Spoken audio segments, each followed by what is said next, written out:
आपका स्वागत है, साथ ही साथ मेरा भी स्वागत है। आज हम बात करेंगे मुगल दरबार में गुटबाजी के बारे में।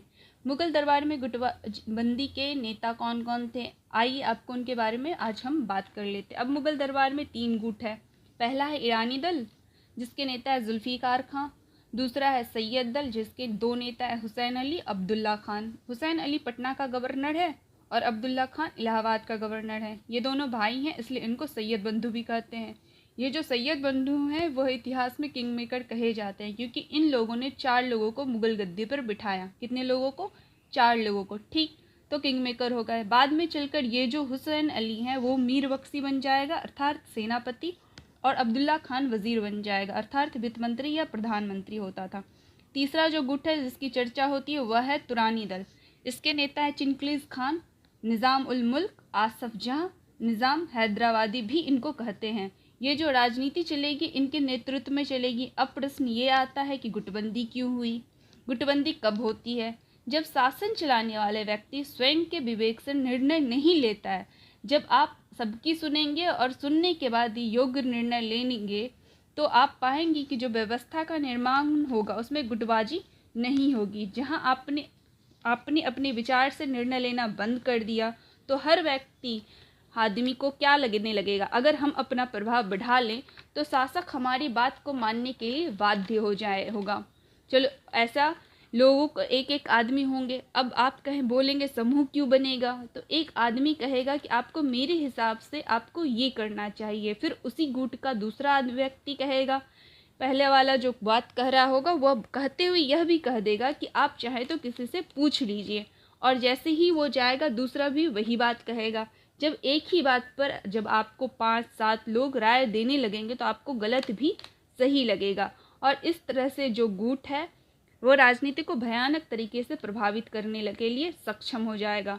हम लोग इनको टुकड़ों में बांटकर चर्चा करेंगे। पहले ईरानी दल का चर्चा चलेगा, फिर सैयद दल आएगा, फिर इनको पढ़ेंगे, फिर तुरानी दल का चर्चा आएगा। ये एक साथ तो नहीं है, लेकिन प्रभाव एक साथ है, लेकिन इनका प्रभाव जो हो वो एक साथ नहीं है। ये एक साथ ही एक दरबार में एक लाइन में बैठते हैं। नाम भले एक होगा, लेकिन उस बात के साथ समर्थकों की संख्या ठीक ठीक होगी। इसलिए वो लोग इतने बड़े बड़े पदों पे थे। इनका नेता जो राजा को सलाह देता है उस बात पर हाँ करने के लिए ये लोग ऐसी परिस्थिति का निर्माण कर देते थे कि राजा को ईरानी दल की बात मानना पड़ता था। ऐसा कब होगा? जब शासक कमज़ोर होगा। अब सीधे सीधे जो बात मैं आपको कहना चाहती हूँ उस मुझे पहली बात है कि बहादुर शाह प्रथम जब मर गया तो उसके 4 बेटे हैं। वो सत्ता के लिए ऐसे संघर्ष करने लगे कि इसके पार्थिव शरीर को 1 महीने तक दफनाया नहीं जा सका।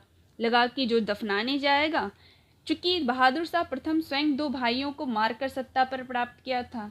अब ये घटना ज़्यादा दिन की है नहीं, 1707 की कहानी है। 1712 में खुद निपट गया। इन चारों को लगता था कि जो बहादुर शाह प्रथम को सपुत्रे खाक करेगा, दफनाएगा, वो बाद में खुद उसके ही बगल में दफना दिया जाएगा। जो नहीं जाएगा वही व्यक्ति दरबार के लाव लश्कर को लेकर गद्दी पर बैठेगा। अंततः हुआ क्या? एक लाइन की कहानी है। हुआ क्या कि ईरानी दल के नेता जुल्फ़िकार खान ने बहादुर शाह प्रथम के सबसे बड़े बेटे जहांदार शाह को उसके अन्य भाइयों के विद्रोह में जाकर गद्दी पर स्थापित करने में सफल रहा। अब ये इतना बड़ा काम किया तो उसको भी कुछ मिलेगा, तो जुल्फ़िकार खान सीधे सीधे मुगल साम्राज्य का वजीर बनेगा। बहादुर शाह प्रथम के मृत्यु के बाद उसके 4 पुत्रों में सत्ता के लिए संघर्ष हुआ।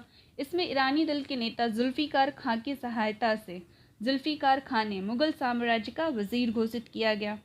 अब ये जो जहांदार शाह है वो 10 महीने ही शासन किया। इतिहासकारों ने कहा अच्छा ही हुआ ये 10 महीने ही शासन किया, अगर इससे ज़्यादा शासन करता तो ये मुगल साम्राज्य का अंतिम शासक होता, क्योंकि ये जो हरकतें करता था उस हरकत के आधार पे इसके बाद मुगल साम्राज्य बच नहीं पाता। अगर 4-5 साल और शासन चलाया होता तो क्या हरकतें करता था जान लीजिए। दिल्ली का लाल किला है, किसने किसने देखा है? चलिए, जिन्होंने नहीं देखा है मैं बता देती हूँ क्या है। उसके अंदर तो इतना तो सबको पता है कि प्रधानमंत्री जी वहाँ पे ध्वजारोहण वहीं पर करते हैं। चलिए आगे जानते हैं। लाल किला के अंदर जाने के बाद 2 दरवाजे हैं। एक लाहौरी गेट है, एक अजमेरी गेट है। इसका ये मतलब नहीं कि एक से आप लाहौर चले जाएंगे या अजमेर चले जाएंगे। नामांकन क्यों हुआ इस पर चर्चा कभी और करेंगे। ठीक, दो गेट है, लाहौरी गेट और अजमेरी गेट। जब प्रवेश करेंगे तो उसके अंदर तो प्रवेश करते ही उससे पहली गैलरी जो आती है उसे नवद खाना कहते हैं। और जब आप अंदर जाएंगे नवद खाने से सीधे, तो नवद खाना के बाद जहाँ पर शाहजहाँ के समय से दरबार लगाया जाता था उसे दीवाने आम कहते थे। दीवाने आम का ये मतलब नहीं कि वहाँ पर आम खाते थे। दीवानी आम का मतलब ऐसी जगह जहाँ पर बादशाह समस्त प्रकार के मुद्दे पर बादशाह चर्चा कर सकते हैं, लेकिन हर मुद्दे पर दरबार में चर्चा नहीं हो सकती थी, कुछ मुद्दे गंभीर होते थे। तो दीवाने आम से जब आप बाएं हाथ जाएंगे तो वहाँ पर दीवाने खास है। यहाँ पर मंत्रियों की भी चर्चाएं होती थी, मंत्रालय से संबंधित मुद्दे यहीं पर चर्चा होती थी। दीवाने खास से थोड़ा और बाएं जाएंगे तो आप वहाँ पर रंग महल है। क्या है? रंग महल। हमारा काम रंग महल से। और लाल किला के अंदर क्या है आप जब जाएंगे तो देख लीजिएगा। तो रंग महल जब शाहजहाँ ने बनवाया था, लाल किला बनवाया था, राजधानी बनवाई थी, उसका उद्देश्य यह था कि भारत के कोने कोने से कोई कला से पारंगत स्थिति रखते हैं तो वहाँ आकर अपने कला का प्रदर्शन करते थे। जैसे कोई कवि है, वह आज का दौर तो है नहीं कि आपका कार्यक्रम देखने बलिए बादशाह आएंगे, लेकिन अनिश्चितता ज़्यादा थी क्योंकि कभी भी कुछ भी हो जाता था। तो कभी लोग बेचारे बैठे रहते थे, बादशाह को जब फुर्सत होगी तो उनकी इच्छा होगी तो आए तो अपना कार्यक्रम शुरू कर देते थे, बाकी लोग अपना खाना पीना वहाँ चलते रहता था। इसी प्रकार साहित्यकार आए, नाट्यकर्मी आए, इनका कार्यक्रम ऐसे ही चलता था। लेकिन जहांदार शाह के काल में इसका महत्व दूसरा हो गया। उसके काल में एक महिला थी जिसका नाम था लाल कुंवर, कहीं कहीं लाल कुमारी भी लिखा गया मिलेगा। एक तरफ से लाल कुंवर तैयार होकर आती थी, इधर से भाई साहब चले आते थे। रंग महल में गायन वादन नृत्य, इसका पीना, इसका अपना कार्यक्रम चलता रहता था। तो आप समझ गए कितना व्यस्त था। इसके पास बिल्कुल समय नहीं है। इसके बारे में जब आप पढ़ेंगे तो ये जुल्फ़िकार खान, क्योंकि बहुत सारे लोगों को गलत तरीके से पदोन्नति दे दिया था बहादुर शाह प्रथम ने, तो इसमें बहुत सारी भर्तियां भी अलग अलग पदों पर की। एक लिस्ट बनाया इसने और बना के बादशाह की सहमति पाने के लिए उसके सामने लाया। तो इसने कहा लाल कुंवर के जो संगीतज्ञ हैं उनका नाम नहीं है, वो जो ढोलकिया है, तबलची है, हारमोनियम बजाने वाले हैं। अब जुल्फ़िकार अवाक रह गया, कहा हुजूर संगीत बजाना और शासन करना दो अलग अलग काम है। तो इसने कहा इतना अच्छा संगीत बजा सकता है तो शासन भी कितना अच्छा करेगा, शासन करना तो बहुत आसान काम है। कहा इनका नाम जोड़ दो, तो कहा ठीक है नीचे से काट के जोड़ देते हैं। तो कहा नहीं, नीचे से नहीं, ऊपर से काट के जोड़ दो। ठीक लिखा है इतिहास में, जहांदार शाह का काल कवियों के लिए, नाट्यकर्मियों के लिए, वाद्य यंत्र बजाने वालों के लिए स्वर्णिम काल था। केवल आप कोई वाद्य यंत्र बजाते हो और सोने पर सुहागा तब हो जब आप लाल कुंवर के टीम के सदस्य बन जाते हैं। तो इसी योग्यता पर आपको प्रशासन में को भी बड़ा पद मिल सकता था, किसी भी योग्यता की और आवश्यकता नहीं थी। अब आप पढ़ेंगे तो इसी दृष्टिकोण से आपको जहांदार शाह का इतिहास पढ़ना है। जहांदार शाह के समय जजिया और तीर्थ यात्रा कर को समाप्त कर दिया गया। जजिया गैर मुसलमानों पर लगाया जाने वाला संपत्ति कर है। कई लोगों को लगता है कि यह धार्मिक कर्म है। इसमें क्या होता था, पूरे शरीयत में, इस्लाम में 5 पुस्तकों का महत्व है। सबसे पवित्र कुरान है। जैसे सभी धर्मों के पवित्र पुस्तक होते हैं, एक मुसलमान को कैसा आचरण करना चाहिए, अपने जीवन में रोज़ा कैसे रखना चाहिए, नमाज कैसे अदा करना चाहिए और जो भी धार्मिक मान्यता है उसका पालन कैसे करना चाहिए, ये सब बातें शरीयत में लिखी हुई है। इसके बाद इज्मा, कयास, हदीस, मुख्यतः ये 5 किताबें हैं। हो गए कुरान, शरीयत, इज्मा, कयास और हदीस। शरीयत में है ही लिखा हुआ है कि यदि कोई व्यक्ति शासन चलाएगा कहीं पर तो उस व्यक्ति को 5 तरह से कर लेना चाहिए। पहला जो है वह जजिया। जजिया जो है वो क्या है, गैर मुसलमानों के लिए यह कर क्यों देना है। मुसलमान जब शासक बनते थे कहीं पर, तो मान लीजिए भारत में ही हो, तो स्वाभाविक है कि जो गैर मुस्लिम की संख्या हिंदुओं की थी वो अधिक थी। अब मुसलमान के खान पान से, रहन सहन जो था वो दूर रहते थे। शासन से दूर रहिए तो चल जाएगा, लेकिन संकट तब खड़ा होता था जब हमला होता था बाहर से, तब शासक की गर्दन तब फंसती थी। चूँकि हिंदू शासन से में हिस्सा लेते नहीं थे और मुसलमान कहते थे कि हमला हिंदुस्तान पे हो रहा है, पिटे जाएंगे हिंदू, तो इनको बचाने के लिए हम क्यों अपनी जान गंवाएं। ऐसी परिस्थिति में फैसला हुआ कि अगर मुस्लिम शासन होगा तो गैर मुस्लिम व्यक्ति अपनी संपत्ति की सुरक्षा के नाम पर उससे जो कर लिया जाएगा उसका नाम होगा जजिया। लेकिन अंततः इसमें क्या होगा, एक आदमी अपनी संपत्ति बेच बेच करके जजिया देता रहेगा तो एक ऐसी भी अवस्था आएगी जब उसके पास संपत्ति नहीं बचेगी। अब जब व्यक्ति के पास संपत्ति नहीं बचेगा तो अंततः इसको इस्लाम धर्म स्वीकार करना मजबूरी हो जाएगी, या तो वह धर्म छोड़ दे या तो जीवन। यही कारण है कि कई इतिहासकारों ने इसकी व्याख्या करते हुए कहते हैं कि यह धार्मिक कर है, लेकिन मूलतः रूप से यह धार्मिक कर नहीं है, मूल रूप से यह संपत्ति कर है। यह भी सत्य है कि इसके अंतर्गत अंतिम रूप में धर्म परिवर्तन की स्थिति आती थी, इसलिए इतिहासकार इसे धर्म की दृष्टि से भी देखते हैं। इसमें कई इतिहासकारों ने जो भड़काते हैं भारत के लोगों को कि मुस्लिम शासक इतने खराब थे कि गैर मुसलमानों से जजिया लेते थे, जबकि ये लोग क्या, जब आप लोग इतिहास नहीं पढ़ते हैं तो एक ये सब क्या है, समय समय पर किसी वर्ग विशेष का इतिहासकार बनने के लिए खूब मसाला डालते हैं कोई विशेष व्यक्ति जो होता है इतिहास की, जबकि सच्चाई ये है कि जजिया से नुकसान हिंदुओं को नहीं था बल्कि जजिया से नुकसान मुसलमानों का था, क्योंकि मुसलमान शासक दो काम करते थे जब ज़्यादा करते थे। देखिए क्या, कोई राजा किसी का नहीं होता है, राजा सिर्फ अपनी गद्दी का होता है, अपने शासन का होता है, अपने चाहे आपका समर्थक लेकर गद्दी चाहिए तो आपका समर्थक लेकर गद्दी लेगा, आपको लड़ा के गद्दी मिले तो आपको लड़ा कर गद्दी लेगा, आपका दमन करके गद्दी मिले तो आपका दमन भी करेगा। और होता क्या था, जब भी किसी मुस्लिम शासक को कहीं हमला करना होता था तो वह दो काम करता था, एक तो जजिया बढ़ा देता था, मुसलमान खुश एकदम चौड़े हो जाते थे, देखो यही हमारा शासन है। उसके बाद दो चार मंदिर तुरवाता था, अब इसके बाद और ज़्यादा खुश सब जोश में भर जाते थे, कहता था सबको भर्ती करो, सबका सेना में भर्ती करवाता था, जोश में भरे रहते थे एकदम, ले जाकर मराठों के सामने में खड़ा करवा देता था। गए 40,000, वापसी हुई 15,000 की। अब आप समझ में आ गया कि कितना बड़ा धोखा मुसलमानों के साथ मुस्लिम शासकों ने किया। जजिया कितना देना है, 100 रुपया में 2 रुपया 4 रुपया, इसके 4 रुपया लेकर इनको बलि चढ़ा दिया। यह बात आज तक मुसलमान नहीं समझ पाते हैं। यही बात है कि इतिहासकार, चूँकि यह क्या था कि राजनीति की पद्धति था, इसको ये सोचना है कि उस समय जो किया वह भारत में आज की तारीख में बड़ा।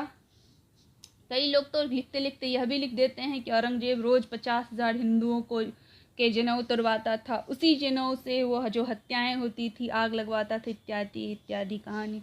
मूर्ख आदमी। औरंगजेब 50 साल शासक रहा, 50 साल को 365 से गुना कीजिए, 50 आदमी को मार दीजिए तो पूरा हिंदुस्तान खाली हो जाएगा। अब कई लोग इसको पढ़कर, नहीं यार एक सब खास प्रकार का राजनीतिक दल है, ये बात जरूर कहता और सही कहता है, इसी दल को वोट देंगे हम बस यही इतने। लेकिन बात कितनी खराब लिखी गई है, इसकी विवेचना हुई है कितनी खराब, तो कैसे आपने इसे स्वीकार किया है। कुछ लोग तो जो है कि मिर्च मसाला लगाकर इस बात को प्रस्तुत किया है। सबसे ज़्यादा मुसलमान शासकों ने किसी का नुकसान किया तो मुसलमानों का किया है। किसी भी शासक को आप जितना ज़्यादा अभियान करेंगे देखेंगे वो उतना ज़्यादा जजिया लगाएगा, क्योंकि जजिया लगाते हैं मुसलमान। जो है आज, जैसे आज के तारीख में कह दिया जाए कि हज जाने वालों पे मिलने वाली सब्सिडी आपको नहीं देना है तो आप खुश हो जाइएगा कि हम क्यों देंगे, हिंदू खुश, हम क्यों दें हज के लिए टैक्स। दूसरे दिन अखबार में समाचार आएगा कि पेट्रोल पे 5% टैक्स बढ़ा दिया गया। अब हम समझ नहीं पाएंगे कि कल जो समाचार आई थी वो तो ठीक थी, आज ये क्या। फिर सोचेंगे कि चलो 5% टैक्स तो देना है, ठीक है। ये सरकार हमेशा ऐसा ही करती है, एक को निशाने पर रखेगी, दूसरे के खिलाफ काम करेगी, एक दूसरे को भिराकर अपना उल्लू सीधा करेगी, और हम और आप हिंदू मुस्लिम में फंसे पड़े हैं। इस तरह के विचारधारा को यूपीएससी स्वीकार नहीं करता है। ये जो राजनीतिक काम है उनको करने दीजिए, आप इनसे थोड़ा ऊपर उठिए। आपको इतिहास पढ़ना है, ठीक से पढ़ना है, आपका काम यही है। जब आप मध्यकाल का इतिहास पढ़ेंगे तो आपको बहुत आनंद आएगा। जब भी औरंगजेब को राजपूतों से हमला करना हो, राजपूतों पर हमला करना होगा तो वह एक तो वो जजिया बढ़ा देगा, दूसरा 2-4 मंदिर तोड़ दो, सब मुसलमानों को इकट्ठा करो, सेना में भर्ती करो। 1 लाख सेना तैयार हो गई और बाप जाएंगे, लड़ाई करेंगे। वापसी कितनी की होगी? 40,000 की। 60,000 जो है सेना युद्ध के मैदान में स्वाहा हो गई। ऐसी थोड़ी मुस्लिमों की संख्या घट गई थी। और इसके बाद भी मैं आपको बता दूं आपको कि औरंगजेब मुसलमानों पर यकीन नहीं करता था, एकदम विश्वास नहीं करता था। जीता जागता उदाहरण है उसकी पत्नी रबिया दुरानी की जब तबीयत खराब हुई। दक्षिण में था वह अहमदनगर में, आजकल उसका नाम बदलकर संभाजी नगर कर दिया गया है। अहमदनगर में था, यहाँ इसकी पत्नी की तबीयत खराब हो गई। आ नहीं सकता था क्योंकि बीच में मराठे थे। लोगों ने कहा आप या तो जाइए मिल लीजिए क्योंकि अंतिम समय है उनका। ये बोला जा नहीं सकता हूँ क्योंकि दक्षिण का मामला ठीक नहीं है, मैं जाऊँगा तो मामला बिगड़ जाएगा।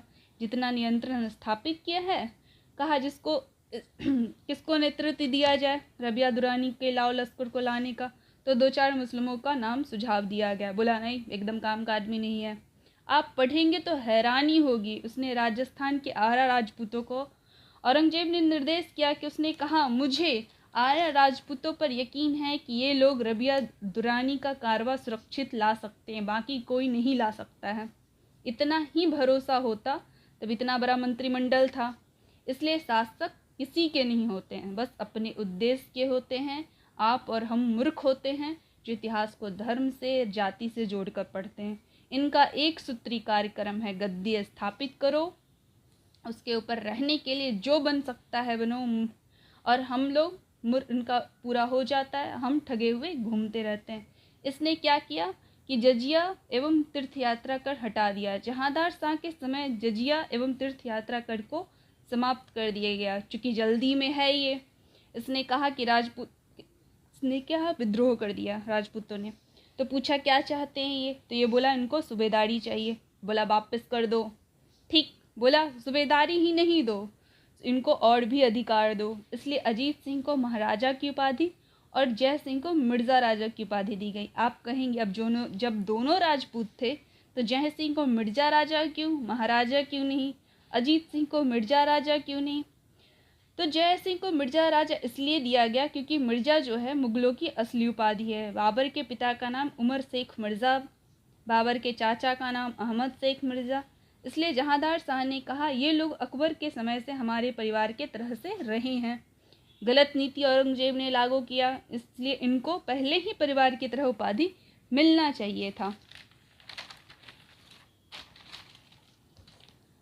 इसलिए जय सिंह को मिर्ज़ा राजा बोला और अजीत सिंह को बोला कि मत देना, ये आदमी तलवार खींच लेगा। क्यों? क्योंकि अजीत सिंह जसवंत सिंह के पुत्र हैं और अजीत सिंह को औरंगजेब के समय में कैद किया गया था इस्लाम धर्म में परिवर्तित करने के लिए। इतना इतिहास शासक जानते थे, कहाँ बोलना है। भले वो व्यस्त रहते थे अपने गलत काम में, लेकिन इतना जानते थे कि क्या बोलना है, क्या करना है। इसलिए इसने कहा अगर तुमने अजीत सिंह को कह दिया बस कि आप मिर्जा हैं, राजा हैं, तो तुरंत वो कैसी प्रतिक्रिया देंगे? जो काम तुम्हारे पूर्वज यानी दादा नहीं कर पाए वो काम करने की तुम कोशिश कर रहे हो। मिर्ज़ा का अब मैं मिर्ज़ा अजीत सिंह बनकर घूमूंगा। अब समझ आ गया क्यों दिया महाराजा क्यों और मिर्ज़ा राजा की उपाधि क्यों दी गई। क्योंकि पहले प्रयास गलत तरीके से हुआ है और वह अस्वीकार रहा है मारवाड़ के द्वारा। इसलिए मारवाड़ के लोग अजीत सिंह को मिर्ज़ा की उपाधि स्वीकार नहीं करते। पहले ही शाहजहां ने जसवंत सिंह को महाराजा की उपाधि दिया हुआ था, इसलिए मारवाड़ की विरासत भी थी। आज के लिए इतना ही। Thank you.